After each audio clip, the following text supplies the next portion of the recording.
आप सभी को मेरा नमस्ते। मैं डॉक्टर प्रमिला चौधरी आज आप लोगों के सामने लेक्चर 12 लेके आई हूँ। तो पीछे की जो 2 क्लास हैं उसमें भी हमने प्रीवियस 12 ईयर क्वेश्चंस जो थे वो सॉल्व किए हैं और आज की क्लास भी उसी के कंटिन्यूएशन में है। तो चलो जो पहले के क्वेश्चंस आए हुए हैं 12 ईयर्स में वो हम सॉल्व करते हैं। जो भी क्वेश्चंस बचे हुए हैं वो सॉल्व करते हैं। तो यस, आज का फर्स्ट क्वेश्चन है, मैं 2 अंकों की संख्या हूं। ठीक है, मैं 2 अंकों की संख्या हूं, दहाई के स्थान पर अंक और इकाई के स्थान पर अंक क्रमिक अभाज्य संख्याएं हैं। अंकों का योग 3 और 4 का गुणज है, तो संख्या क्या होगी। ठीक है, तो इन्होंने क्या पूछा है कि 2 अंकों की संख्या है जिसमें 2 अंक दिए हैं, मीन्स 2 डिजिट है हमारी, और जो दहाई है उसके स्थान पे इन्होंने बताया है कि जो दहाई है उसके स्थान पे हमारा क्या आएगा,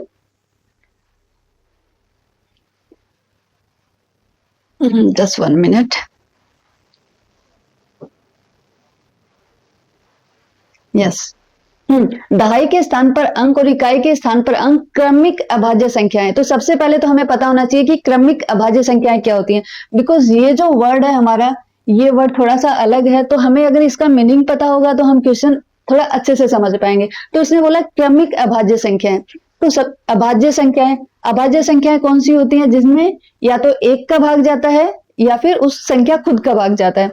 तो वो संख्याएं कौन सी है हमारे पास, 1, 2, 3, 5, 7, ऐसे बहुत सारी अभाज्य संख्याएं हैं। तो इसने क्या बोला है कि जो अंक है वो अंक क्या है, क्रमिक अभाज्य संख्याएं हैं, मतलब क्रम वाले 2 अंक होंगे। मीन्स या तो इन दोनों से बनी होगी या इन दोनों से बनी होगी या इन दोनों से या इन दोनों से या फिर आगे वाले किसी के, बट उन दोनों में क्रम होगा। अगर 1 है तो इसके आगे वाले क्रम की जो संख्या है वही आएगी। ठीक है, तो जैसे अगर हम यहाँ पे देखते हैं, अगर हम ये वाला देखें कि जैसे इन्होंने दिया हुआ है कि जो हमारा अंक आएगा, कि जो हमारी संख्या है उसमें जो क्रमिक अभाज्य संख्या है, हम देखें 3 के बाद 5, 3 के बाद 5 आता है, हाँ ठीक है, ये इसको तो सेटिस्फाई कर रहा है। 1 के बाद 3 आता है क्या, नहीं, 1 के बाद तो 2 आएगा, तो 1 और 2 से मिलके बना होना चाहिए 1 और 3। मीन्स ये तो ये वाली जो इसने कंडीशन दी है ना, इसी को सेटिस्फाई नहीं करती, तो ये तो आउट ही हो गई, हमें इसको चेक करने का जरूरत नहीं है, बी वाला ऑप्शन तो हो ही नहीं सकता। फिर आते हैं सी पे, सी पे क्या है, 5 और 7 से बनी है, यस 5, 7, तो ये भी इस कंडीशन को सेटिस्फाई कर रही है। नेक्स्ट है 2 और 3, 2 और 3 है, ये क्रमिक है, हाँ ये क्रमिक है, 2 के बाद 3 ही अभाज्य संख्या आती है, तो ठीक है। मीन्स अगर हमने ये वाली इसकी कंडीशन देखी, अंक क्रमिक अभाज्य संख्या होनी चाहिए, तो उस कंडीशन में ये सेटिस्फाई नहीं हो रहा है, तो बी तो हमारे आउट हो गया, हमारी पिक्चर से आउट हो गया। हमारे पास अब ऑप्शन है 3, ए सी डी। अब क्या है, अंकों का योग 3 और 4 का गुणज है। अगर हम जो 2 अंकों की संख्या दी हुई, इसने क्या बोला है, 2 अंकों की संख्या है, मीन्स एक अंक होगा x एक अंक होगा x और दूसरा अंक होगा y। तो जो 2 अंकों की संख्या है उन अंकों का योग 3 और 4 का गुणज, अंकों का योग मतलब अगर x है प्लस y, इन दोनों का जो योग आएगा वो 3 और 4 का गुणज होना चाहिए। ये वाला भी हम करके देखते हैं। मान लो यहाँ पे 2 अंक है, 3 है और 5 है, अगर इनके अंकों का मैं योग करूं तो कितना बन जाएगा, 3 + 5 = 8। ओके, 5 + 7, 5 + 7 कितना हो जाएगा, 12, ये हो गया। 2 + 3, 2 + 3 = 5। ठीक है, अब ये क्या बोल रहा है, जो अंकों का योग है वो 3 और 4 का गुणज है। अब 3 और 4 का गुणज क्या होगा वो तो आपको पता होगा। अगर हम 3 के गुणज निकाल लेते हैं, गुणज और गुणनखंड हमने पढ़े थे, गुणज अपरिमित होते हैं, अनलिमिटेड होते हैं, और जो गुणनखंड होते हैं वो लिमिटेड होते हैं, वो टॉपिक हम डिस्कस कर चुके हैं। 3 के गुणज देखते हैं कौन कौन से हो सकते हैं, 3, 6, 9, 12, 15, ऐसे इनफाइनाइट बहुत सारे होंगे। ठीक है, वैसे ही अगर हम 4 के गुणज देखें तो 4 के गुणज कौन से होंगे, 8, 12, 16, 20, ऐसे बहुत सारे होंगे। ठीक है, तो ये क्या बोल रहा है कि 3 और 4 का इनका जो योग है वो 3 और 4 का गुणज होना चाहिए। अब हमारे पास आया 8, अगर इन दोनों का हमने योग किया तो वो कितना आया, 8। 8 जो है वो 3 और 4 का गुणज है क्या, नहीं, 8 है वो 4 का तो गुणज है बट 3 का गुणज तो नहीं है। इट मीन्स इस कंडीशन को जो नीचे वाली यहाँ पे देखो, अगर हम देखें तो इसने 2 कंडीशन दी है, एक कंडीशन इसने यहाँ पे दी है और दूसरी कंडीशन इसने यहाँ पे दी है। हम क्या कर रहे हैं, वो दोनों कंडीशन चेक करते हैं कि जो हमारे ऑप्शंस दिए हुए हैं उन ऑप्शंस में दोनों कंडीशन कहाँ पे लागू हो रही है। तो ये जो दिया हुआ है इसने कि अंकों का जो योग है वो 3 और 4 का गुणज होना चाहिए। तो अंकों का योग किया हमने, वो आया हमारा 8। 8 है वो किसका गुणज है, 4 का तो गुणज है, बट 3 में तो कहीं पे भी 8 नहीं आ रहा। अगर 8 आता तो यहीं पे आ जाता, उसके बाद में तो आएगा नहीं। इट मीन्स ये भी हमारी पिक्चर से आउट हो गया। ऑप्शन ए भी नहीं है, क्योंकि ये जो सेकंड कंडीशन है उसको सेटिस्फाई नहीं कर रहा। बी पहले से आउट हो गया। अब आता है सी। पहले डी देख लेते हैं। पहले डी आता है। डी में क्या है, 2 + 3 = 5। 5 तो किसी का भी गुणज नहीं है, 3 का भी गुणज नहीं है और 4 का भी गुणज नहीं है। इट मीन्स ये भी नहीं आएगा, ये भी हमारे ऑप्शन में नहीं है। अब सी वाला देखते हैं। 5 + 7, 5 + 7 कितना हुआ, 12। 12 देखो अपना 3 का भी गुणज है, और अगर 4 का गुणज देखे तो 4 का भी गुणज है।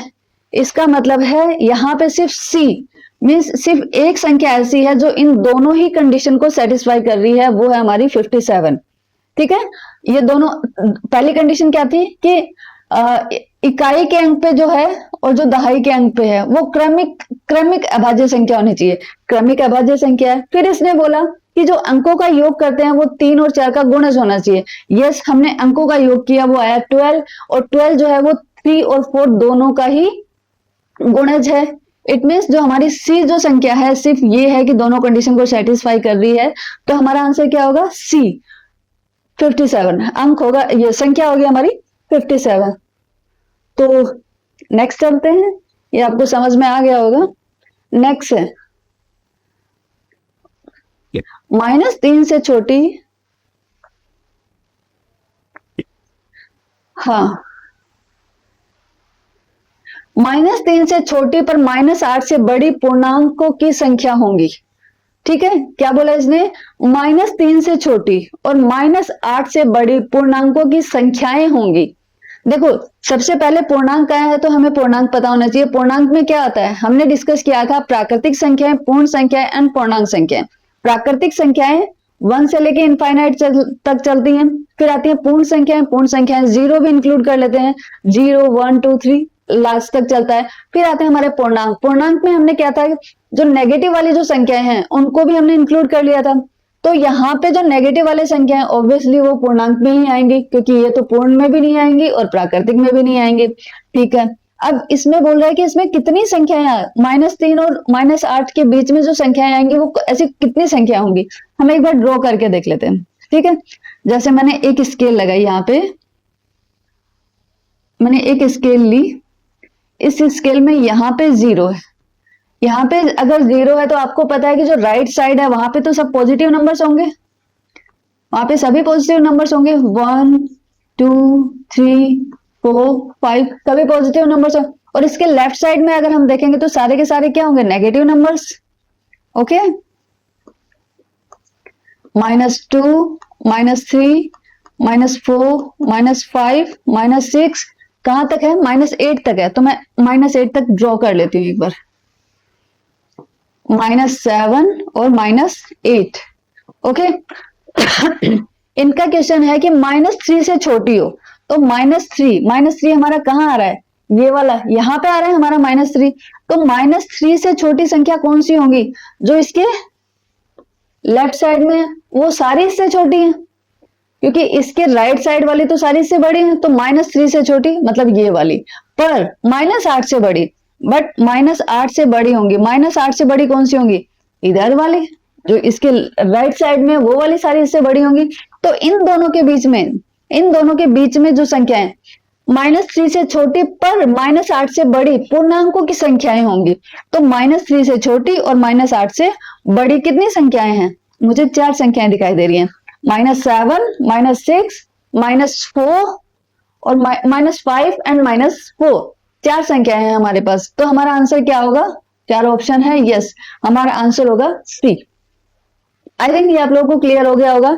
ये हमारा किसी सीटेट की किसी ईयर में आया हुआ, सीटेट में आया हुआ, किसी ईयर यहाँ पे लिखा नहीं है, बट सीटेट में आया हुआ क्वेश्चन है, तो आप लोग भी देख लेना उसको। अब आता है नेक्स्ट, ये भी अच्छा क्वेश्चन है, ये यूपी टेट में आया हुआ है। यूपी टेट में आया हुआ है, इसमें पूछा है, अच्छा क्वेश्चन है। इसमें पूछा है कि 999 999 तथा 3000 के बीच, 999 तथा 3000 के बीच 4 अंकों वाली कितनी संख्याएं होंगी? ठीक है, देखो वैसे हम देखते हैं तो हमें लगता है कि बहुत सारे नंबर हैं, बहुत सारे नंबर हैं, हम कैसे काउंट करेंगे? आपको एक एक काउंट करने की जरूरत नहीं है। देखो 999, ओके, 999 के बाद में कितना आता है? 1000। ये 4 अंक की संख्या ना, 1 2 3 4, ये 4 अंक की संख्या। इट मीन्स जो 4 अंक की संख्या है वो कहां से स्टार्ट हो जाती है? 999 के जस्ट आगे वाले नंबर से स्टार्ट हो जाती है। ठीक है, और कहां तक काउंट करनी है हमें? तथा 3000 के बीच, 999 तथा 3000 के बीच। इसका मतलब है कि हमें 999 भी नहीं लेना है और हमें 3000 भी नहीं लेना है, क्योंकि इन दोनों के बीच की संख्याएं पूछी हैं। क्योंकि देखो अगर आप ऑप्शन में देखोगे ना तो एक एक नंबर का डिफरेंस है। ये दिया 2001, ये 2000, ये 1900, मतलब एक 2000 है, एक इससे कम है, एक इससे ज्यादा है, एक इससे कम है। मीन्स जो आंसर है, जो ऑप्शंस दिए हुए हैं वो बहुत कंफ्यूजिंग है। इसीलिए आपको ये क्वेश्चन ध्यान से करना है कि इसने क्या बोला है? 999 तथा 3000 के बीच में। इसका मतलब ये हुआ कि आप 999 को तो हम वैसे भी काउंट नहीं कर सकते, बिकॉज ये 3 डिजिट के 3 अंक की संख्या है। हमें कौन से 4 अंक की चाहिए, लेकिन हमें ध्यान ये रखना है कि हमें 3000 को भी काउंट नहीं करना है। 3000 तो 4 अंक की संख्या है, इसमें तो 4 अंक हैं, 1 2 3 4, लेकिन हमें इसको भी काउंट नहीं करना है क्योंकि इसने इनके बीच की संख्या पूछी है कि इनके बीच में कितने नंबर आएंगे। ओके, तो देखो अगर हम 3000 में से 1000 माइनस करते हैं, अगर हम देखें 1000 से लेके 3000, 1000 से लेके 3000 के बीच में कितनी संख्याएं आती हैं? 2000, क्योंकि 3000 में से 1000 माइनस करके देख लो। अगर इसमें से माइनस करेंगे तो कितनी संख्याएं आती हैं? 2000। ठीक है, 2000 आ गई, हमारा आंसर भी 2000 होगा। कैसे होगा मैं बताती हूँ। देखो अगर हम 1000 के बाद में काउंट करते हैं, 1000 के बाद में काउंट करते हैं तो कितना आता है? 1001, 1002, ऐसे काउंट होता है। फिर आता है हमारा काउंट होके हमारा आ जाता है 2000। इसका मतलब है कि हमारी 1000 संख्याएं यहां तक आ गई है, हमारी 1000 संख्याएं यहां तक आ गई हैं। ठीक है, 1000 संख्याएं हमारी यहां तक आ गई और फिर हमारी 2001 से शुरू होती हैं, 2001 से शुरू होती हैं, 2001 से शुरू होती हैं और फिर वो कहां तक चलती हैं? 3000 तक चलती हैं। तब भी वो टोटल संख्याएं अगर हम काउंट करें तो कितनी होती हैं? ये टोटल संख्याएं, ये टोटल संख्याएं होती हैं 1000। इधर ये वाली संख्याएं 1000 हो गई है, इधर ये वाली संख्याएं 1000 हो गई हैं, लेकिन यहाँ पे देखो हमें 3000 को काउंट नहीं करना है, हमें 3000 को काउंट नहीं करना है, तो ये संख्याएं कितनी हो गई? 999। लेकिन इधर देखो हमें 1000 को काउंट, हमने यहाँ पे कहां से काउंट किया? 1001 से काउंट किया, लेकिन हमें 1000 को भी काउंट करना है।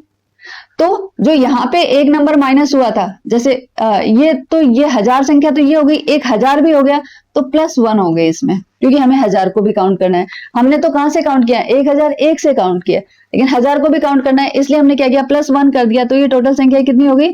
1001 और इधर हो गई 999। तो 999 प्लस 1001 कितना हो गया? 2000। तो टोटल संख्याएं हमारी कितनी हो गई? 2000।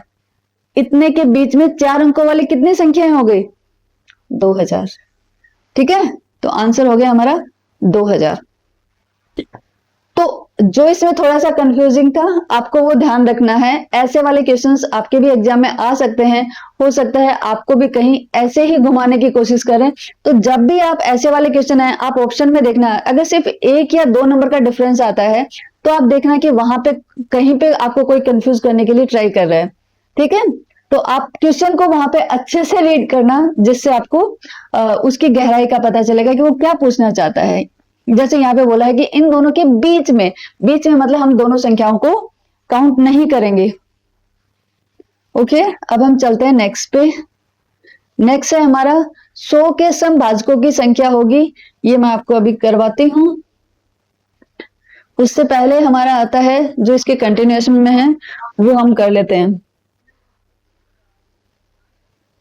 ये आता है हमारा, हाँ, n प्राकृत संख्याओं। यदि n एक प्राकृत संख्या है तो 9 की पावर 2h माइनस 4 की पावर 2n हमेशा भाज्य हैं। ये n ही है, दोनों n है ये। ठीक है, ये दोनों n है, हमेशा भाज्य होंगे। यहाँ पे क्या बोल रहा है कि n जो है ये एक क्या है, एक प्राकृत संख्या है। n एक प्राकृत संख्या है। प्राकृत संख्या मतलब एक से स्टार्ट हो रहा है, एक से लेके 1 2 3 4 जो भी हम काउंटिंग में गिनती में काम में लेते हैं वो सभी नंबर्स हम ले सकते हैं n की जगह पे। तो ये हमेशा भाज्य होगा। तो हम कोई भी एक प्राकृत संख्या, कोई भी एक प्राकृत संख्या ले लेते हैं और फिर ये चेक कर लेते हैं इसकी कंडीशन कौन सी कंडीशन सेटिस्फाई हो रही है। जैसे हमारा क्वेश्चन क्या दिया है, 9 की पावर 2n माइनस 4 की पावर 2n, यही दिया इन्होंने। अगर मान लो मैंने यहाँ पे अज्यूम कर लिया कि n जो है सबसे छोटी वाली संख्या ले लेते हैं, बिकॉज अगर n की वैल्यू जितनी ज्यादा लेंगे हमारी कैलकुलेशन उतनी ज्यादा होगी। तो हम जो सबसे सिंपल वाली जो नंबर है हमारा प्राकृत संख्या में, हम वही ले लेते हैं। n इक्वल टू 1 लिया, बिकॉज 1 हमारी प्राकृत संख्या कौन सी होती है, 1 2 3 4 यही वाली होती है। ओके, जिनको हम कैपिटल N से डिनोट करते हैं। तो n इक्वल टू लिया मैंने 1, तो ये कितना बन जाएगा हमारा, ये हो जाएगा 9 की पावर 2 गुना 1, 2 इंटू 1, 2 इंटू 1 माइनस 4 की पावर 2 इंटू 1। ठीक है, तो ये कितना हो गया, 9 की पावर 2 माइनस 4 की पावर 2। तो 9 की पावर 2 कितना हो गया, 9 9 जा 81 माइनस 4 4 जा 16। तो 81 माइनस 16 कितना हुआ, 81 माइनस 16 कितना हुआ, 5। और ये कितना हुआ, 7 में से 1 गया 6, 65। आंसर कितना है हमारा, 65। इसका मतलब इसकी जो वैल्यू आएगी, अगर इसकी जो वैल्यू आएगी किसी भी प्राकृत संख्या के लिए हम निकाल लें, वो हमारी कितनी आएगी, 65 ही आएगी। ठीक है, 65 आएगी। तो जो 65 है केवल 4 से है, हमेशा भाज्य है। भाज्य है मतलब उसमें उसका पूरा पूरा भाग जाता है। भाज्य मतलब उसमें उसका पूरा पूरा भाग जाता है। पूरा पूरा भाग जाता है मीन्स उसका जो रिमाइंडर होता है, जो शेषफल होता है, वो हमारा क्या होगा, 0 होगा। तो केवल 4 से तो डिवाइड भी नहीं होगा, ये होगा क्या, नहीं होगा। ठीक है, नहीं। केवल 9 से 9, केवल 5 से 9, यस। 5 तथा 13 से, ये 5 से भी होगा, क्योंकि अगर 5 से इसको डिवाइड करते हैं तो हमारा जो क्वोशिएंट होता है, जो भागफल होता है, वो कितना आएगा, भागफल आएगा हमारा 5 एकम 5, 5 दिया 15, 13। और अगर मैं 13 से इसको डिवाइड करती हूँ तो हमारा भागफल कितना आएगा, 5 आएगा। ठीक है, इसका मतलब ये केवल 9 से भी नहीं है, केवल 5 से भी नहीं है, केवल 4 से भी नहीं है, ये किससे है, 5 तथा 13 से है। ठीक है, आप हो सकते, देखो ए को ट्राई करोगे आपको पता चल जाएगा 4 से भाज्य नहीं है, आप ए को कैंसिल कर दोगे। बी को करोगे तो उसमें आएगा केवल 9 से है, आप 9 से डिवाइड करोगे, 9 से भी वो भाज्य नहीं है, तो आप इसको भी कैंसिल कर दोगे। लेकिन जैसे ही आप सी में आते हो, केवल 5 से है, 5 से आप इसको डिवाइड करोगे, आपको दिखाई दे रहा है यस 5 से डिवाइड हो जाएगा। तो यहाँ पे भी रुकना नहीं है, आपको जितने भी ऑप्शन हैं वो सभी ऑप्शन एक बार चेक करने हैं। ठीक है, जैसे नेक्स्ट वाले में आता है 5 तथा 13 से, 5 से तो है ही, लेकिन 5 के साथ में 13 से भी भाज्य है वो, इसीलिए ये सही है। लेकिन हमारा जो हमसे जो क्वेश्चन पूछा है उसने, उसका आंसर डी है हमारा, ए नहीं, सी नहीं है। ठीक है, तो ये 5 तथा 13 दोनों से भाज्य होगा। अब हम आते हैं नेक्स्ट पे। नेक्स्ट आता है हमारा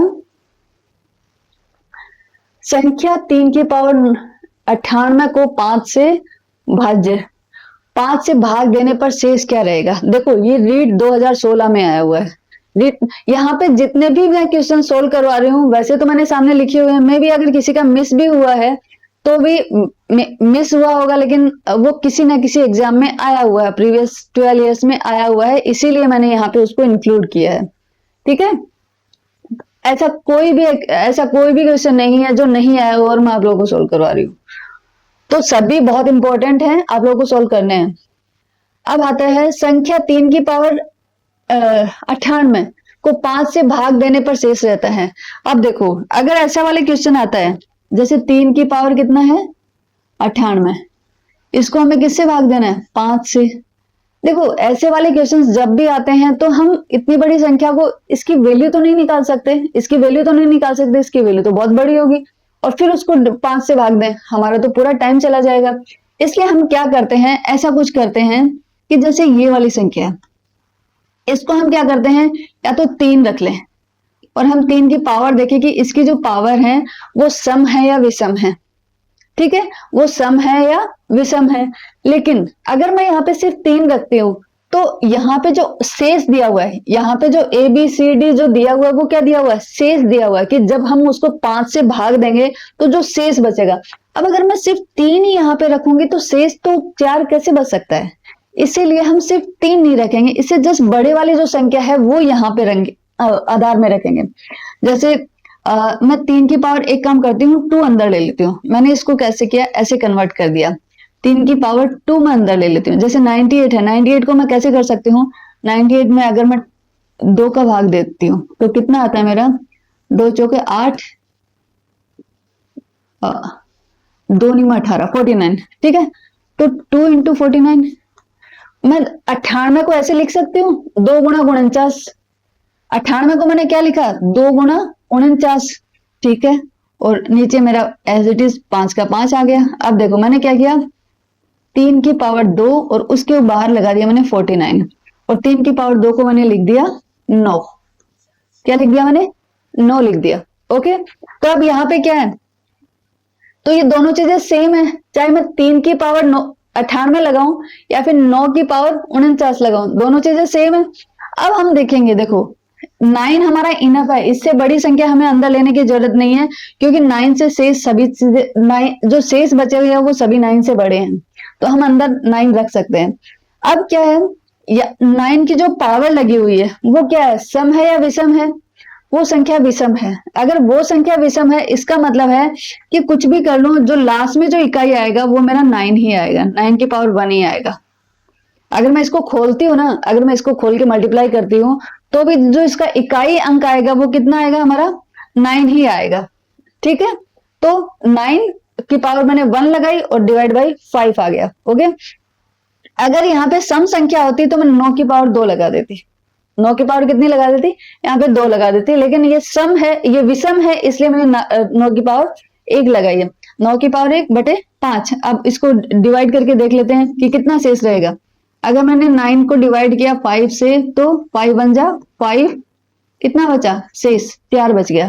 शेष कितना बचा मेरा, 4 बच गया, तो शेष कितना बचा, 4 बच गया। यहाँ पे जो समझने वाली चीज है, जो कॉन्सेप्ट है वो ये है कि अगर यहाँ पे इसकी जो पावर लगी हुई है, इसकी जो पावर लगी हुई है, सबसे पहले तो इसमें देखो इसमें 2 चीजें समझने के लिए हैं कि हमें जो अंदर ब्रैकेट के अंदर जो रखना है, ब्रैकेट के अंदर जो रखना है वो संख्या एक बार हम ऑप्शंस में चेक कर लो। ऑप्शंस में क्या दिया हुआ है, शेष दिया हुआ है। ठीक है, शेष दिया हुआ है, तो शेष इसी से तो डिवाइड करना है हमें, तो शेष इस संख्या से बड़ा तो नहीं हो सकता, इससे छोटा ही होगा, तो हम इसके जस्ट आगे वाली जो संख्या, मैंने इसका स्क्वायर ले लिया। ओके, इसका स्क्वायर में इसको कन्वर्ट कर लिया। जब स्क्वायर में कन्वर्ट कर लिया उसके बाद में चेक करते हैं कि इसकी जो पावर है वो जो पावर है सम है या विषम है। अगर वो विषम है तो 9 की पावर 1 लगा दो, और अगर ये सम होती तो मैं 9 की पावर 2 लगा देती और फिर डिवाइड बाई 5 कर दिया। फिर मैंने जो इसने पूछा वो मैंने करके दिखा दिया और आंसर बता दिया। तो ऐसा क्वेश्चन आपके पास सेम ऐसा नहीं बट रिलेटेड, इससे रिलेटेड कुछ आ सकता है, तो आप लोग ध्यान, मे भी यहाँ पे अब की बार जो दिया है वो विषम संख्या का दिया हुआ है, ये सम संख्या का दिया हुआ है, अगली बार विषम संख्या का दे दे। हाँ, तो ऐसे वाले क्वेश्चंस हैं वो एक बार ट्राई करना आप लोग कि उसको सोल्व कर पाओ। तो अभी हमारा नेक्स्ट क्वेश्चन है, संख्या 100 के सभी गुणनखंडों का योगफल निकालिए। ओके, तो जब ऐसा वाला क्वेश्चन आता है कि सभी गुणनखंडों का क्या निकलवाया, योगफल निकलवाया है, तो हम क्या करेंगे, योगफल निकलवाने के लिए मैं आपको एक फॉर्मूला बताती हूँ, वो फॉर्मूला आप लोग याद रखना। फॉर्मूला है a की power p plus 1 minus 1 upon a minus 1 into b की power q plus 1 minus 1 upon b minus 1। और ऐसे ही अगर तीसरी टर्म भी आती है तो आप तीसरा टर्म भी इसको इंक्लूड कर सकते हो, जैसे सिंपल आ जाएगा, इंटू क्या होगा, इंटू c की पावर r ले लो, c की power r plus 1 minus 1 upon c minus 1। मैंने सिर्फ 2 के लिए बताया, सिर्फ 2 टर्म के लिए बताया है, 2 अभाज्य गुणनखंडों के लिए बताया है। अगर 2 से ज्यादा अभाज्य गुणनखंड है तो आप ऐसा ही कोई तीसरी टर्म भी आप इससे मल्टीप्लाई कर सकते हो। ठीक है, अब इसमें हम देखेंगे कि देखो हमारे इस फॉर्मूले में 4 चीजें अननोन है, 4 चीजें ऐसी है जिसे हमें उनकी वैल्यू पता नहीं है, ए पी और इधर बी और क्यू, बाकी सभी पता है। तो हम ये कहां से निकालेंगे, हम जिसके भी हमें सभी गुणनखंड निकाले हैं, हम उसका क्या करेंगे, अभाज्य गुणनखंड निकालेंगे। अभाज्य गुणनखंड निकालने का तरीका आपको पता है, कैसे निकालोगे अभाज्य गुणनखंड, ऐसे ही निकालोगे। 2 का भाग दिया 50, 100 में कितनी बार गया, 50 बार। 50 में दोबारा 2 का भाग दिया, कितनी बार गया, 25 बार। 25 में 2 का जाएगा नहीं, किसका भाग जाएगा, 5 का। मैंने 5 का दिया तो कितना आ गया, 5 बार 1। तो इसके अभाज्य गुणनखंड कितना हुए, अगर हम 100 के अभाज्य गुणनखंड देखें तो कितना हुए, 2 गुणा 2 गुणा 5 गुणा 5।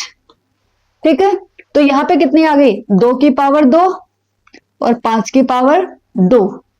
5 की पावर कितनी है, 5 की पावर भी 2 और 2 की पावर भी 2।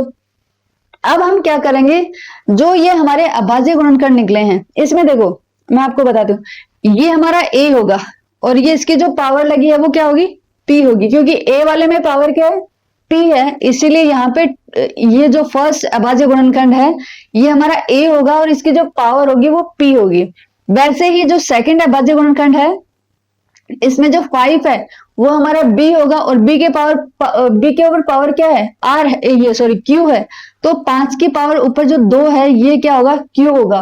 और अगर अभाज्य गुणनखंड कोई और होता तो वो थर्ड टर्म आ जाती, तो यहाँ पे हम थर्ड टर्म भी ऐड कर सकते थे, ये मल्टीप्लाई कर सकते थे। ठीक है, तो आई थिंक इससे आपको पता चल गया होगा कि a की वैल्यू क्या है, a हमारे पास 2 और p भी हमारे पास कितना है, 2 है। b कितना है हमारे पास, 5, b कितना है 5 और b के पावर ऊपर पावर कितनी है, q है, तो q हमारा कितना है 2। ओके, अब हम इसको फॉर्मूले में रख देते हैं, फॉर्मूला हमारे पास ये वाला है तो यहाँ पे रखते हैं। a की पावर कितनी है, 2 + 1, a की पावर कितनी हो गई 3, हाँ a की पावर कितनी हो गई 2, सॉरी a को रखा मैंने 2 और 2 की पावर कितनी हो गई 2 + 1। मैं एक बार वैल्यू रख के दिखा देती हूँ आपको जिससे कोई कंफ्यूजन ना हो। 2 - 1, मैंने सिंपल ये वाली वैल्यू इस फॉर्मूले में रखी है, आप लोग भी रख लेना। ठीक है, 5 की पावर 2 + 1 -1 अपॉन 5 - 1। आई थिंक सिर्फ ये वाली वैल्यू मैंने फॉर्मूले में रखी है, आप लोग भी रख लो। इसको थोड़ा सा सोल्व करते हैं। 2 की पावर कितनी आ गई 3 -1 बटे 1 गुणा 5 की पावर कितनी आ गई 3, 5 की पावर 3 -1 बटे 4 आ गया। ठीक है, अब इसको आगे सोल्व करते हैं।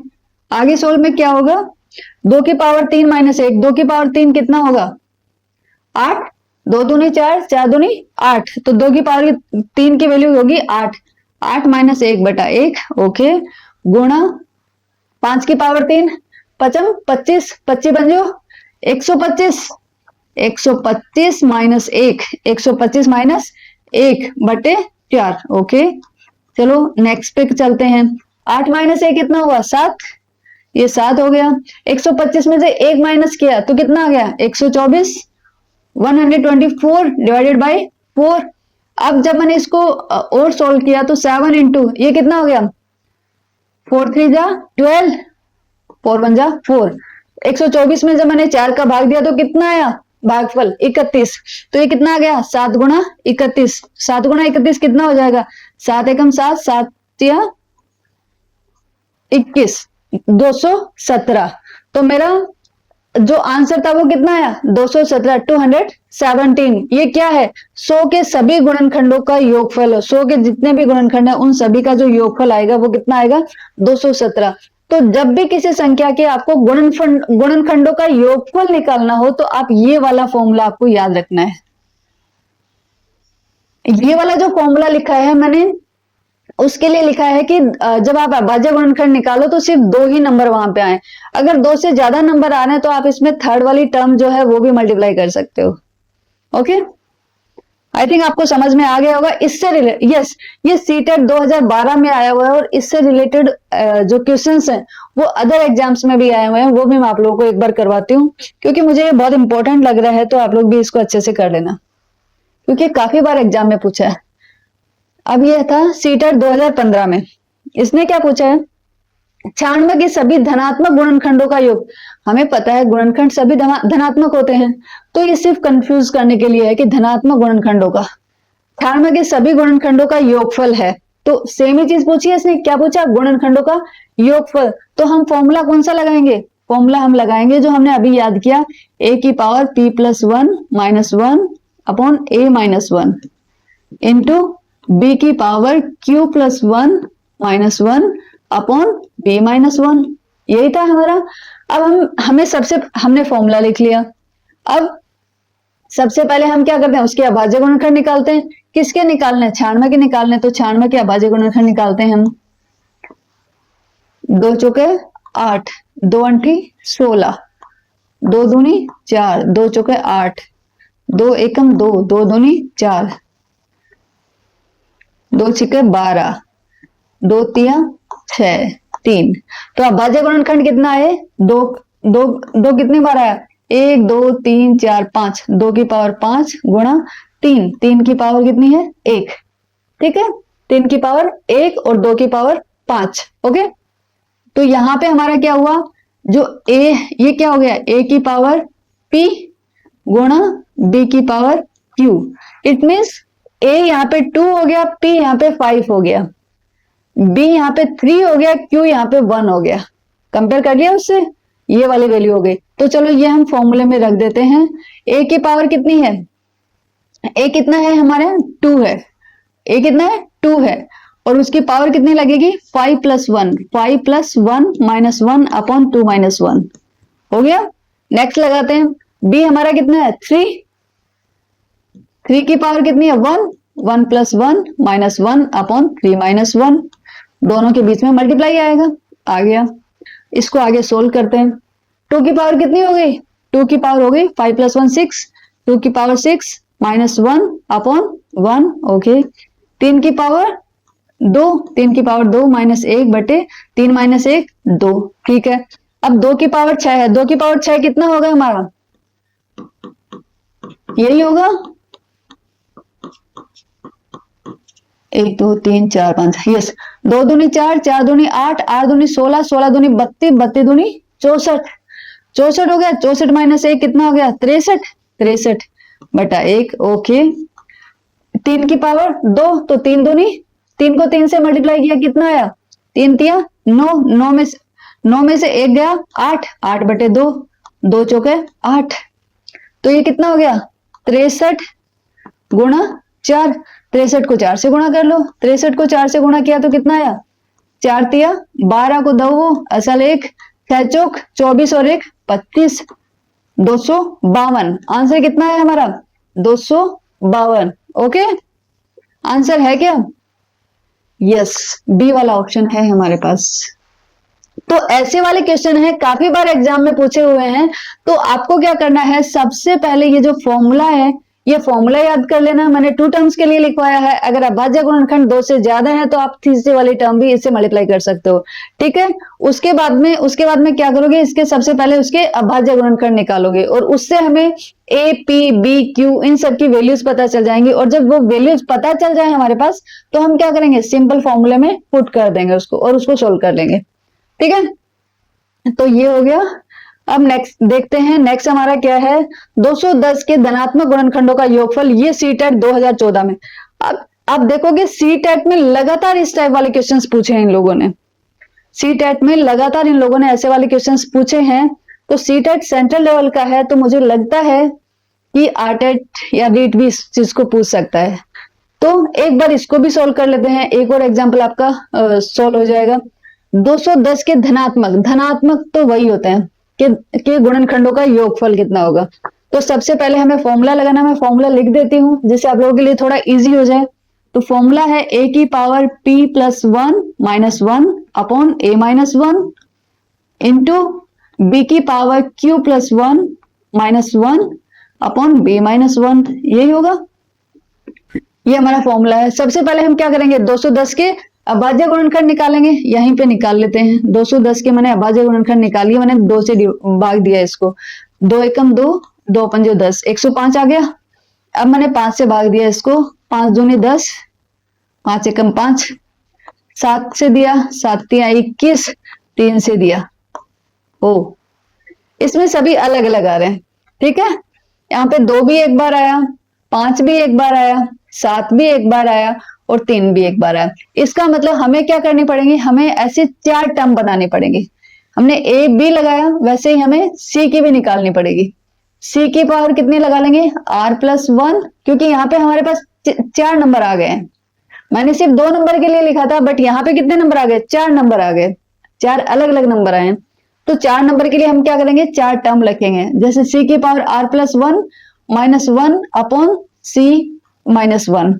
सी के बाद में हम डी रख लेते हैं, डी की पावर PQRS रख लेते हैं, डी की पावर s +1 -1 अपॉन d -1।